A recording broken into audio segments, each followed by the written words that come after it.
कार्तिक उस दिन पूरी तरह से टूट चुका था और उसी दिन से उसने शराब को ही अपनी ज़िंदगी बना ली और बहुत शराब पीने लगा, जिसका नतीजा कि उसका लीवर ही फेल हो गया और ज़िंदगी को खतरा। कार्तिक सोनिया की फ़ोटो को देखकर बस यही सोच रहा होता है। दूसरी तरफ आज तंस अच्छे से रेडी होकर कॉलेज के लिए निकल जाता है।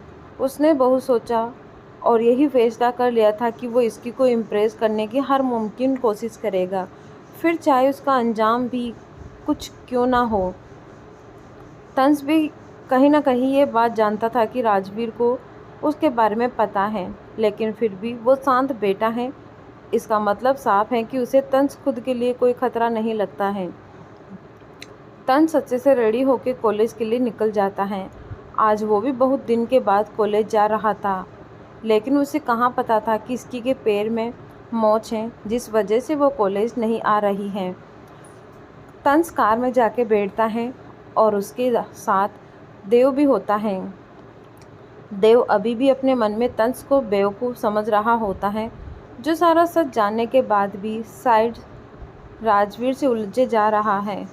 देव को अपने ख्यालों में खोया हुआ देख तंस बोला, तुम अपने मन में क्या मुझे बेवकूफ़ बोल रहे हो?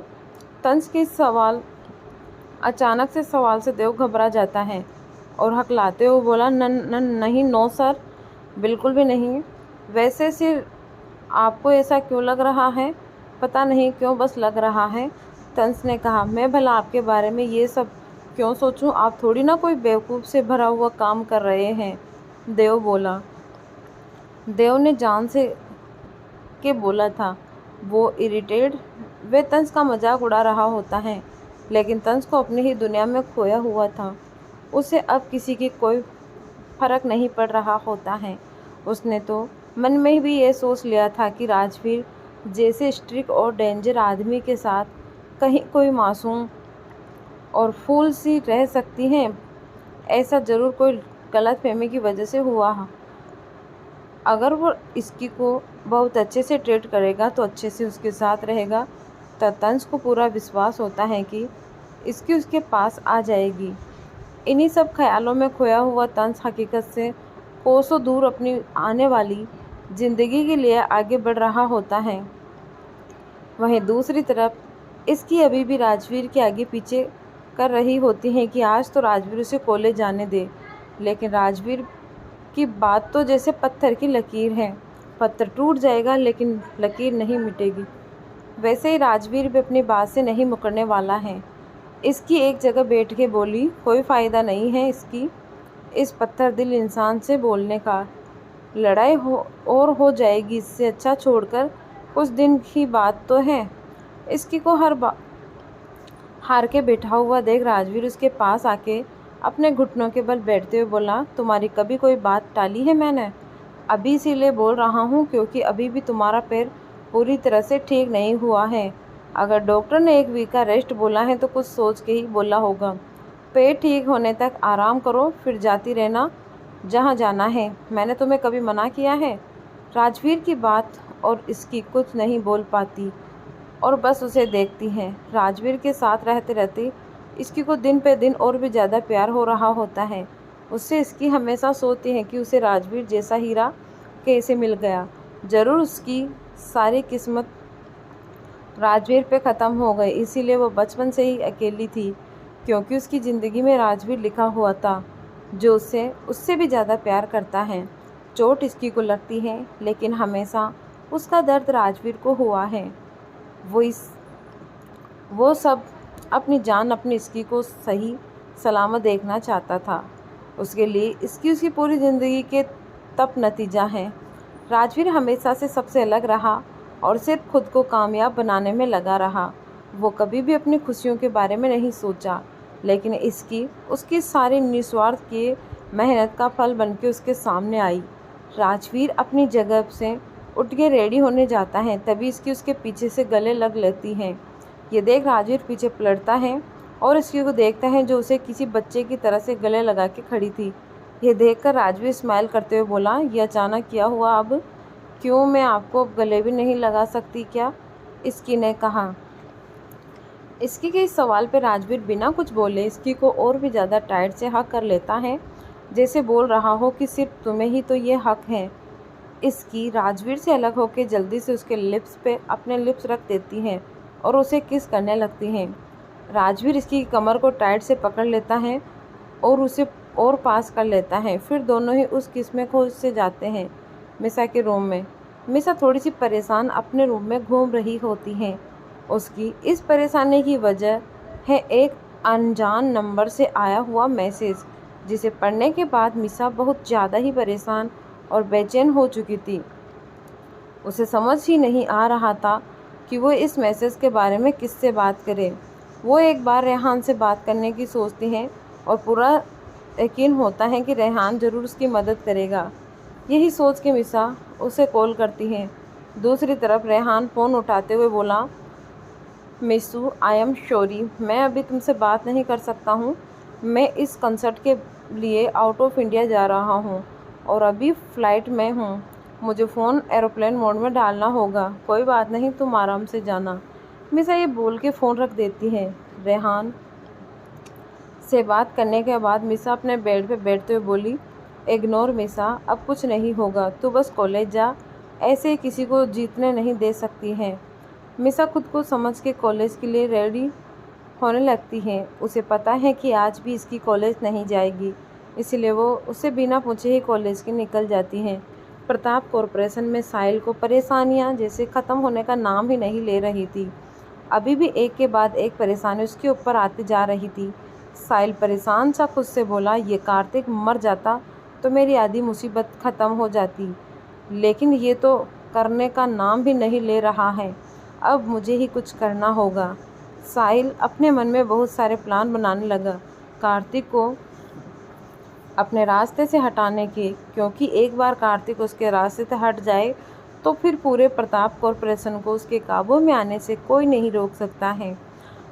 वहीं हॉस्पिटल में कार्तिक को एक वीआईपी वार्ड में शिफ्ट कर दिया गया था। कार्तिक को वहां आकर थोड़ा अच्छा लग रहा था। कम से कम वहां उसे हॉस्पिटल वाली फीलिंग तो ज़्यादा नहीं आ रही होती है।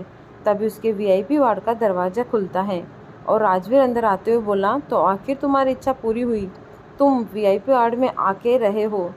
राजवीर की बात पे कार्तिक एक जंग जीतने वाली स्माइल के साथ बोला, और नहीं तो क्या। राजवीर कार्तिक के पास आके बैठता है। अभी सुबह के करीब 10 बज रहे होते हैं। राजवीर इसकी को आराम करने का बोल के हॉस्पिटल आ जाता है। वहीं इसकी अपने रूम में अकेली होती हैं, लेकिन राजवीर के इतने प्यार से बोलने की वजह से वो ज़्यादा कॉलेज जाने की जिद नहीं करती और आराम से फर्स्ट वे में मूवी देखने लगती हैं। तब इसकी के पास मिसा का कॉल आता है, जिसे देख इसकी कॉल रिसीव करती हैं तो सामने से मिसा के रोने की आवाज़ आती है, जो हकलाते हुए बोली, इसकी हाँ मिसा, क्या हुआ, तू रो क्यों रही है। इसकी ने परेशान होते हुए कहा, इसकी तू प्लीज़ कॉलेज आ जा, मैं बताती हूँ। मिसा ने अपनी रोनी से ऐसी आवाज़ में कहा, जिसे सुन इसकी बहुत परेशान होते हुए बोली, हाँ हाँ ठीक है, मैं आ रही हूँ। इसकी जल्दी से चेंज करके जैसे तैसे अपने रूम से बाहर जाती हैं और नीचे जाने लगती हैं कि तभी वो मिहिर से टकरा जाती हैं, जिसे देख मिहिर खुद को संभाल लेता है और साथ ही इसकी को फिर गिरने से बचा लेता है। लेकिन इसकी को इतना परेशान देख मिहिर समझ जाता है कि ज़रूर कोई बात हुई है। मिहिर अपने सारे गम भूल के इसकी से परेशानी की वजह पूछता है तो इसकी बोली, वो मिसा का कॉल आया था, पता नहीं क्यों वो बहुत रो रही थी और कॉलेज आने को कहा है। ये सारी बातें सुन के मिहिर भी परेशान हो जाता है और वो भी इसकी के साथ चल देता है। दोनों कुछ देर में कॉलेज पहुंच जाते हैं और मिसा को कॉल करके पूछते हैं कि वो कहाँ है। तो मिसा कॉलेज के पीछे वाले ग्राउंड में होती हैं, जहाँ शायद ही कोई बच्चा जाता होगा। दोनों जल्दी जाते हैं और देखते हैं कि मिसा वहाँ पे एक डेस्क पर बैठी हुई एक टक सामने देख रही होती हैं। इसकी जैसे तैसे जल्दी से मिसा के पास जाती हुई बोली, मिसा क्या बात है। इसकी आवाज़ सुन के मिसा उसकी तरफ देखती है और इसके गले लग के रोते हुए बोली, इसकी मेरा काला अतीत मेरा पीछा क्यों नहीं छोड़ता। जब लगता है कि अब सब कुछ सही है, तभी कुछ ऐसा कर देता है जिसकी उम्मीद करना मुश्किल हो जाता है। ये क्या बोल रही है, क्या हुआ है, इसकी ने पूछा। हमेशा क्या हुआ है, मिहिर ने भी परेशान होते हुए पूछा। तब मिसा उन दोनों को अपने फ़ोन में आया हुआ मैसेज दिखाती है। उस मैसेज को देख के मिहिर और इसकी दोनों ही शॉक हो जाते हैं, क्योंकि वो एक ब्लैकमेलिंग का मैसेज होता है जिसमें मिसा के उस दर्दनाक पोस्ट के बारे में लिखा हुआ था और साथ ही धमकी भी लिखी हुई थी। पहले तो मिसा ने उसे इग्नोर किया, पर उसने दोबारा भी मैसेज किया और इस बार कुछ फ़ोटोज़ भी होती हैं साथ में, जिसे देख के मिसा की ये हालत हो गई।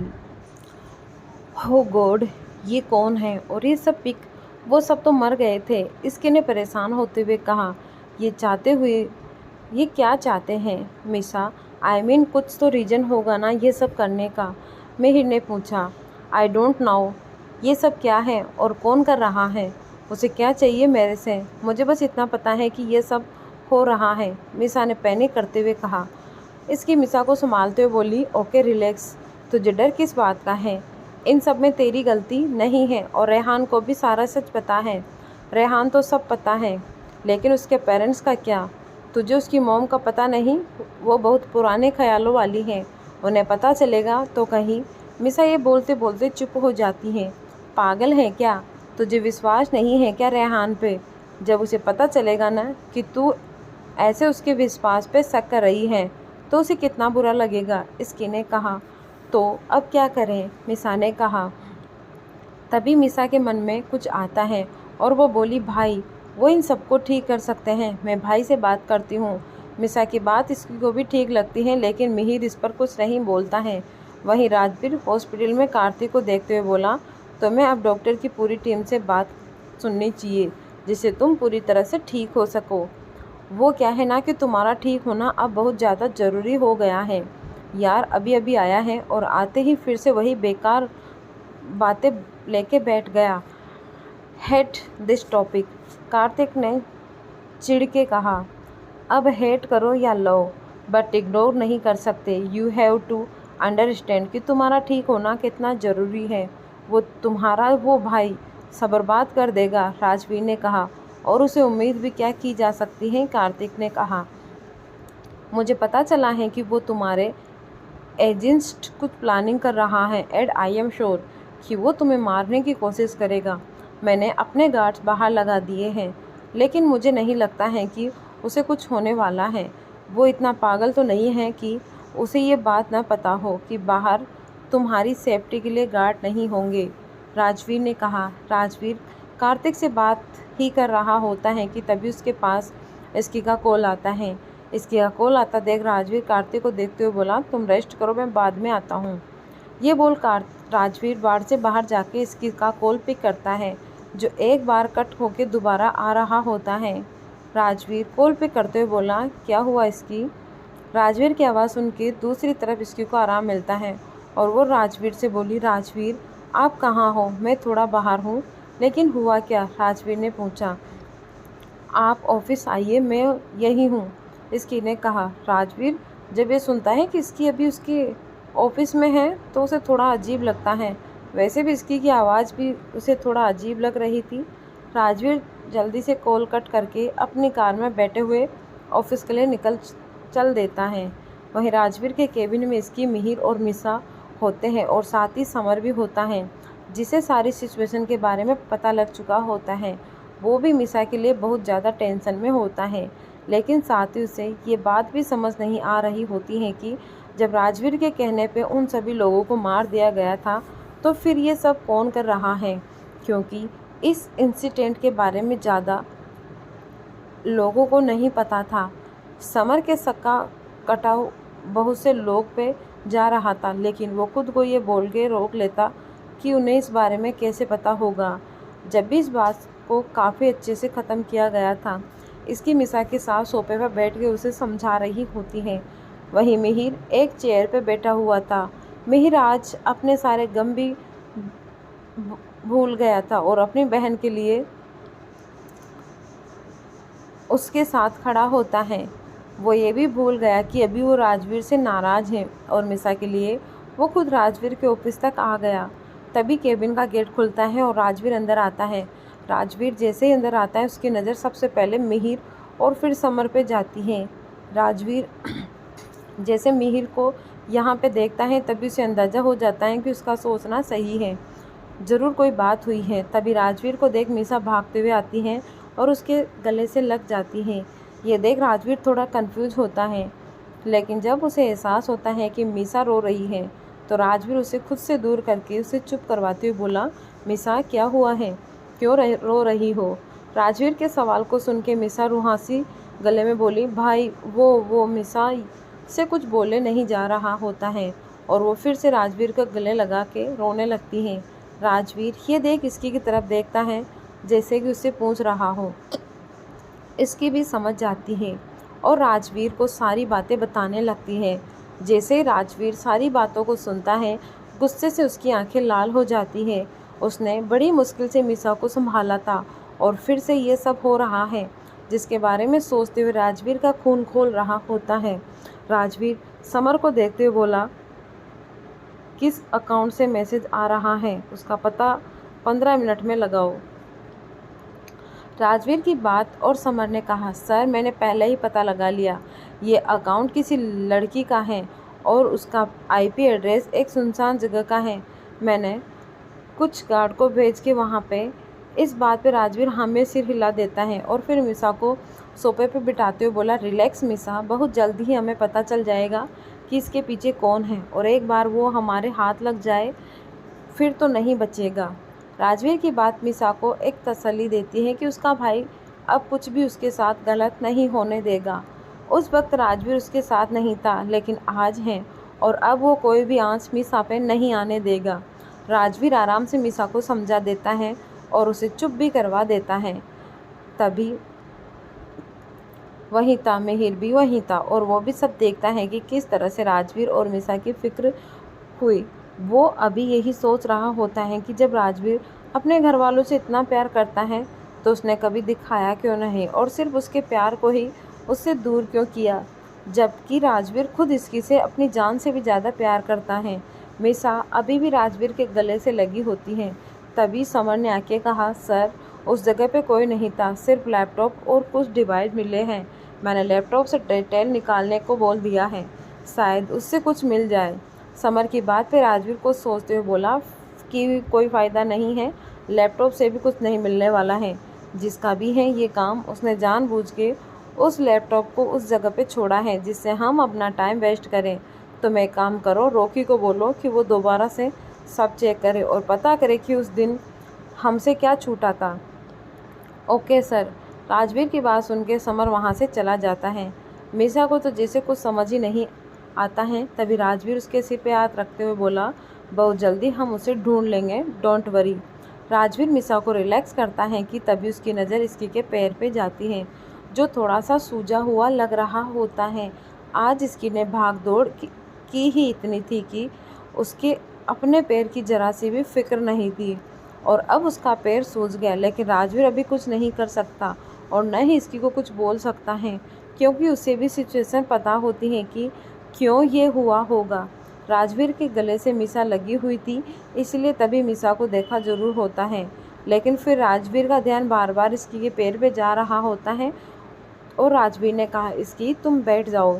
इसकी बहुत देर से खड़ी थी और इस बात पर राजवीर ने भी ध्यान नहीं दिया था, लेकिन अब उसे इसकी की भी चिंता होने लगी। राजवीर मीसा को खाना खिला के उसे रेस्ट करने को बोलता है तो मीसा राजवीर के प्राइवेट रूम में जाकर रेस्ट करती है। मिहिर भी समर के साथ ही उस ओर चला जाता है। केबिन में सिर्फ राजवीर और इसकी बचे हैं। राजवीर इसकी के पास जाके उसके पैर को पकड़ता है। इसकी की नज़र जब अपने पैर पे जाती है तो देखती है कि पैर पूरी तरह से सूज चुका है, जिसे देख इसकी राजवीर की तरफ देखती है हुए ये सुनिश्चित करती है कि कहीं राजवीर उससे गुस्सा ना तो नहीं है। पर जब इसकी देखती है कि राजवीर उससे गुस्सा नहीं है तो वो भी चैन की सांस लेती है।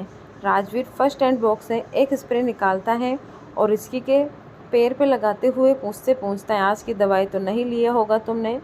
राजवीर की बात पे इसकी हाँ में गर्दन हिला देती है। उसकी बात में सहमति देती है, जिसे देख राजवीर एक गहरी सांस लेता है और फिर किसी से को कॉल करके सभी दवाइयाँ मंगवाता है। इसके आराम से राजवीर को देख रही होती है।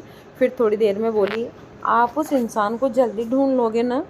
इसकी किस बात पे राजवीर उसकी तरफ देखता है। इसके गाल पे हाथ रखे बोला, तुम चिंता मत करो, मैं हूं ना। इसकी स्माइल करते हुए हाँ में गर्दन हिला देती हैं। अब तक इसकी की दवाई भी आ गई होती है तो राजवीर उसे दवाई खिला देता है और इसकी वहीं सोफे पर बैठे हुए थी। राजवीर समर को कॉल करके पूछता, क्या पता चला है? समर राजवीर को सारी डिटेल देता है। उसके बाद राजवीर कॉल रख देता है और इसकी की तरफ देखता है जो उससे उम्मीद भरी नज़रों से देख रही होती हैं। उसे ऐसे देखता हुआ देख राजवीर उसके पास जाते हुए बोला, ऐसे देखना बंद करो। कुछ पता चला? इसकी ने तपाक से पूछा। एक क्लू मिला है, राजवीर ने कहा, जिसे सुन के इसकी आंखों में चमक आ जाती है। राजवीर इसकी से बोला, तो मेसा को लेकर घर जाओ, मैं इस मैटर को देखता हूँ। राजवीर की बात सुन के इसकी हाँ में गर्दन हिला देती है। फिर राजवीर दोबारा बोला, और हाँ, अपने पैर पे भी ध्यान देना, वरना 1 वीक और एक्सटेंड हो जाएगा रेस्ट। राजवीर की बात पे इसकी उसी घूर के देखती है और क्योंकि राजवीर की बातों के पीछे का मतलब उसे अच्छे से पता होता है। राजवीर उसे 1 वीक और घर में से बाहर नहीं जाने देगा। अगर उसका पेट ठीक नहीं हुआ तो। इसकी खुद से बड़बड़ाते हुए बोली, ओवर पोजिशन इंसान सुनाई देता है मुझे। राजवीर ने अपने फ़ोन में कुछ देखते हुए कहा। राजवीर की बात पे इसकी जल्दी से प्राइवेट रूम में जाती है जहाँ मिसा होती हैं। उसे ऐसे भागते हुए देख राजवीर खुद से बोला, ये नहीं सुधरेगी। राजवीर ये बोल के केबिन से चला जाता है। वहीं इसकी मिसा के पास जाती हैं जो अभी सो रही होती हैं। उसे देख इसकी सोचती हैं कि क्या मिसा को उठाया जाए या नहीं। कुछ देर सोचने के बाद इसकी ने फैसला किया को कुछ देर इसकी को ऐसे ही सोने देगी। वहीं कॉलेज में तंस इसकी की कुछ दिन की डिटेल देखता है तो उसे पता चलता है कि इसकी कई दिनों से कॉलेज नहीं आ रही, जिसे देख के तंस खुद से बोला, इसकी कॉलेज क्यों नहीं आ रही है, क्या हुआ? पता नहीं तंस के मन में क्या आता है। वो कुछ दिन तक की CCTV फुटेज देखने लगता है। तब उसकी नज़र सीढ़ियों वाली फुटेज पे जाती है जहाँ इसकी और मिसा भागते हुए नीचे आ रही होती हैं और इसकी का पैर मुड़ जाता है। फुटेज देखते ही तंस को समझ आ जाता है कि क्यों इसकी कॉलेज नहीं आ रही है। तंस को थोड़ी टेंशन होती है, ये देख के इसकी को चोट लग गई है और इसी वजह से वो आ नहीं रही। तंस की सारी एक्साइटमेंट ख़त्म हो जाती है और उसे लगता है कि जैसे आज कॉलेज आना उसका वेस्ट हो गया। तंस अपनी चेयर पर बैठ के अपनी आंखें बंद कर लेता है और सोचने लगता है कि आखिर ऐसा क्या किया जाए जिससे कि इसकी उसके पास आ जाए। तंस अपने मन में ही सोच रहा होता है कि तभी देव उसके पास आके बोला, सर अगर यहाँ कुछ काम नहीं है तो हमें ऑफिस चलना चाहिए। देव की बात पे तंस कुछ नहीं बोला, बस अपनी आंखें बंद किए हुए ऐसे ही बैठा रहा। उसके बाद वो आंखें खोल के देव को देखते हुए बोला, तुम किसी लड़की को पसंद करते हो? तंस के इस बेतुके सवाल को सुन के देव को बड़ा अजीब लगा कि क्यों आखिर तंस ने सडन ये सवाल किया। तंस के सवाल को सुन के देव मन में बोला, पसंद? जैसे आप बहुत टाइम देते हैं कि मैं किसी को पसंद कर सकूं। अगर गलती से कर भी लिया ना तो भी आपकी सेवा करते हुए मेरे पास उसके लिए टाइम नहीं रहेगा। वो वैसे भी मुझे छोड़ के चली जाएगी, तो मैं क्यों रिस्क लूँ किसी लड़की से दिल लगाने के, जब उसे आखिर में टूटना ही है।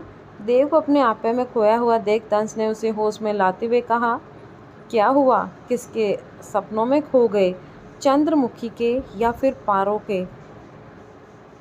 तंस के सवाल को सुन के देव बोला, मेरी ऐसी किस्मत कहाँ सर कि मैं किसी के सपने में खो जाऊँ। मतलब तुम किसी काम के नहीं हो, तंस ने कहा। तंस की बात सुन के देव उसकी तरफ देखते हुए बोला, वैसे सर आपने ये सवाल अचानक क्यों पूछा? सोच रहा था कि तुमसे कोई एडवाइस ले लूँ, पर तुम्हारा हाल तो मेरे से भी बुरा है। तुम जाके पहले अपने लिए एक लड़की ढूंढो और हाँ, ये याद रहे कि उसका बैकग्राउंड अच्छे से चेक कर लेना, कहीं उसका भी पहले से कोई बीएफ ना हो, वरना मेरे जैसा हाल हो जाना है। तंस ने सीरियस होते हुए कहा। आज पहली बार देव को तंस की कही हुई बात अच्छी लगती है।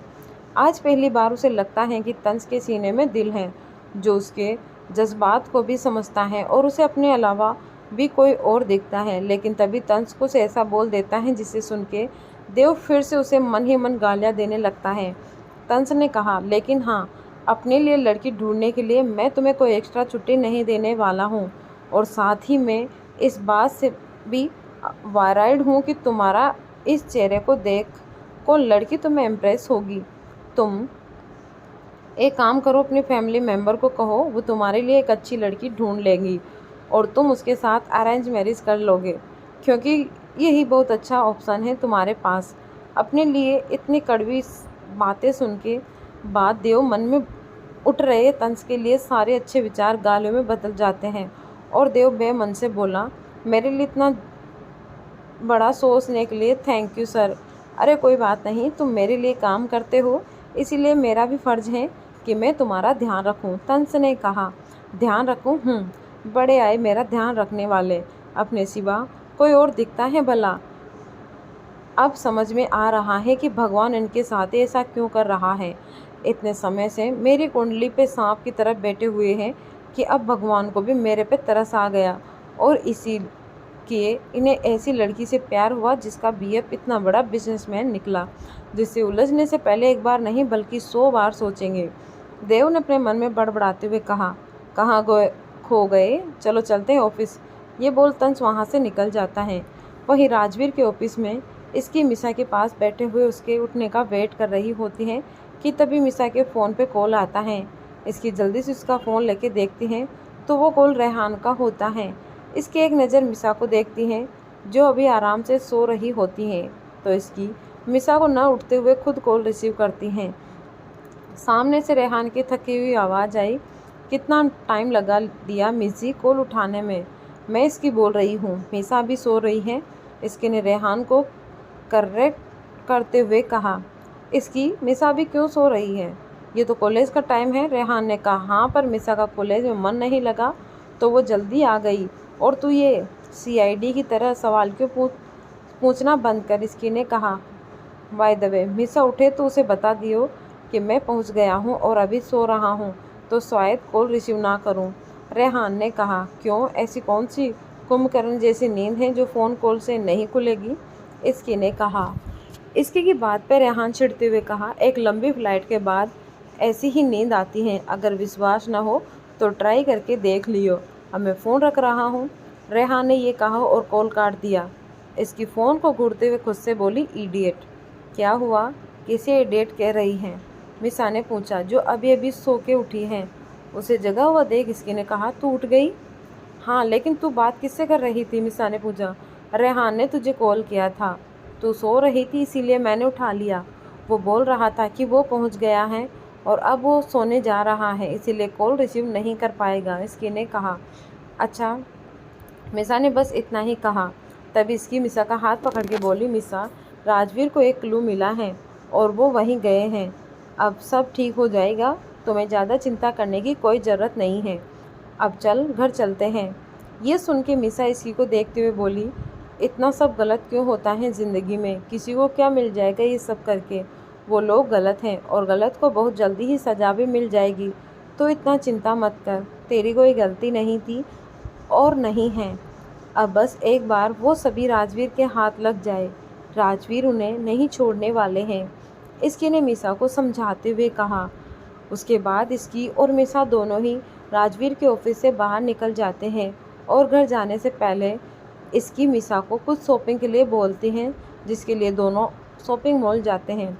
लेकिन इसकी को पता नहीं क्या होता है, वो कार से बाहर नहीं आती हैं। जिसे देख मिसा ने पूछा, अब क्या हुआ, तुझे ही तो आना था ना यहाँ? मैं भूल गई कि मेरा पैर सूज गया था और राजवीर ने मुझे सीधे घर जाने को कहा है, वरना वो 1 वीक और मुझे घर में बंद कर देंगे। इसकी ने मिसा को कहा, तुझे ये सब पहले याद नहीं आता है? तेरी वजह से मैं भी यहाँ आई हूँ, वरना मेरा बिल्कुल भी मन था। मिसा ने कहा, सॉरी यार, चल वापस चलते हैं। इसकी ने कहा। दोनों जैसे ही वापस जाने के लिए ड्राइवर को बोलते हैं कि तभी मिसा की नज़र एक राखी की स्टॉल पे जाती है, जिसे देख मिसा बोली, इसकी 2 दिन बाद राखी है। इन सब में तो मैं भूल ही गई थी, चल राखी खरीदते हैं। ये बोल मिसा इसकी को लेके एक स्टॉल के पास जाती है और राखी को देखने लगती है। लेकिन ये सब देख इसकी की आंखों में खालीपन सा आ जाता है, क्योंकि उसका तो कोई परिवार था ही नहीं, वो तो अनाथ थी, इसीलिए उसका कोई भाई भी नहीं है। पहले वो अनाथ आश्रम में सभी बच्चे वहाँ पे लड़कों को राखी बांधते थे, लेकिन इसकी से कोई राखी नहीं बंधवाता था, जिससे इसकी हर राखी पे बहुत रोती। पर धीरे धीरे उसे इनकी आदत हो गई और उसने इन सब के बिना जीना सीख लिया। इसकी ने खुद को समय के साथ स्ट्रॉन्ग और मैच्योर कर लिया था, लेकिन आज फिर से वो यादें इसकी को जहन में आ गई। जब वो बच्ची एक परिवार के लिए तड़प जाती थी, मिसा कुछ राखी खरीदते हैं और फिर इसकी के साथ घर के लिए निकल जाती है। इसकी और मिसा घर जाके मिसा के रूम में बैठ जाते हैं। इसकी बस राजवीर के कॉल का वेट कर रही होती है, जिससे उसे पता चल सके कि क्या हुआ है। वहीं राजवीर अपनी कार को एक फार्म हाउस के बाहर रोकता है। यह फार्म हाउस शहर से थोड़ी दूर में होता है, जिसके चारों तरफ बड़े बड़े पेड़ लगे होते हैं। उसी के बीचों बीच राजवीर ने यह फार्म हाउस होता है। राजवीर अपनी कार से बाहर आके सीधे अंदर जाता है और हॉल में देखता है कि वहाँ पे पहले से ही समर, मिहिर और रॉकी होते हैं। साथ ही वहीं ज़मीन पर लड़का अधमरी हालत में होता है। उसे देख राजवीर समझ जाता है कि ये उन लड़कों में से ही एक है जो उस वक्त राजवीर के हाथ से बच गया था, क्योंकि वो बहुत पहले ही इस जगह से निकल गया था। राजवीर हॉल के एक सोफे में बैठते हुए बोला, क्या ये वही है? जी बॉस, ये उन लड़कों में से हैं।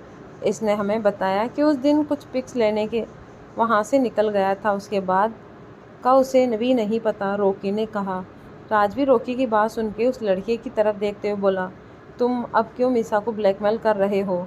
राजवीर को वहाँ पे देख वो लड़का पहले ही थोड़ा सा डर गया था और रॉकी ने पहले उसे इतना मारा था कि उसकी हालत इतनी भी नहीं थी कि वो खुद से चल भी पाए।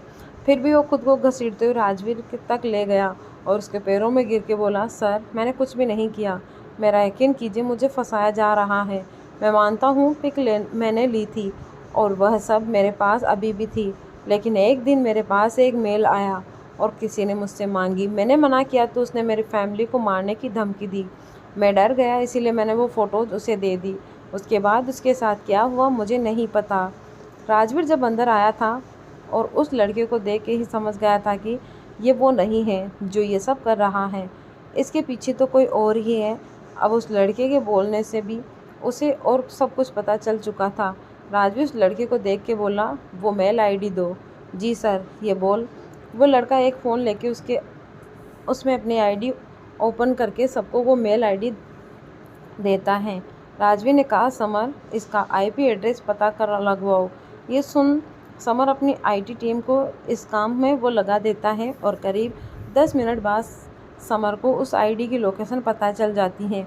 वो लोकेशन किसी फ्लैट का होता है। जब समर वहाँ पे बॉडीगार्ड भेजता है तो उसे पता चलता है कि वो उसकी आईडी ही थी, वो हैक हो गई थी 2 दिन के लिए। इतना सब सुनने के बाद राजवीर एक बात तो समझ चुका था कि इन सब के पीछे कोई बहुत स्ट्रिंग माइंड वाला पर्सन है जो ये सब कर रहा है। वो उसे ये भी पता है कि वो किसी कॉलेज मोइंग मामूली लड़की को नहीं बल्कि राजवीर सिंघानिया की बहन को ब्लैकमेल कर रहा है, क्योंकि उसकी सारी प्लानिंग राजवीर के अकॉर्डिंग थी। राजवीर कुछ देर फार्म हाउस के गार्डन के जाता है और शांति से सारी चीज़ों के बारे में सोचने लगता है। राजवीर सोचता है कि कैसे कुछ दिन से सब कुछ गलत हो रहा है। तभी जैसे राजवीर को कुछ समझ आ जाता है, वो खुद से ही सोचता है कि उसने कभी इस बात पे गौर नहीं किया। राजवीर फार्म हाउस से निकल के सीधे अपने घर जाता है और यहाँ पे मिहिर और समर उसे देखते हुए सोचते हैं कि अचानक ही राजवीर को क्या हुआ जो बिना कुछ बोले ही चला गया। रॉकी उसके पास आते हुए बोला, लगता है बॉस को किसी पे शक हो चुका है।